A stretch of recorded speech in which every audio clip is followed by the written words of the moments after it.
Building সেতুর নির্মাণ চল্লিগেরি করা, কেন সরকারি কর্মকর্তা আমাদের কথা শুনছে না? তাই আমি আমার কেন্দ্রীয় কমিটি থেকে আহ্বান করবো, বৃহত্তম সমাবেশ থেকে আপনারা জাগরণ করে জানিয়ে দেন, যদি আমাদের কথা না শুনে তাহলে আমরা পরবর্তী কর্মসূচির ব্যবস্থা করব। এবারে আপনাদের সবাই সুস্বাস্থ্য কামনা করে আমি আমার বক্তব্য শেষ করছি। আমাদের কষ্টের ঘামের শ্রম আমরা পাচ্ছি না।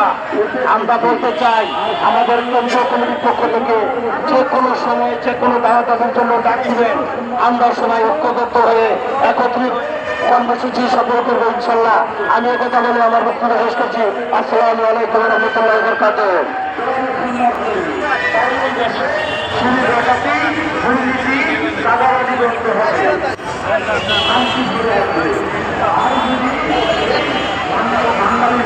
সংগ্রামী বন্ধুগণ, এখন বক্তব্য রাখবেন বাটা থানা কমিটির সংগ্রামী সভাপতি মোহাম্মদ আজাদ ভাই। বাটা থানা কমিটির সভাপতি আজাদ ভাই এখন বক্তব্য রাখবেন।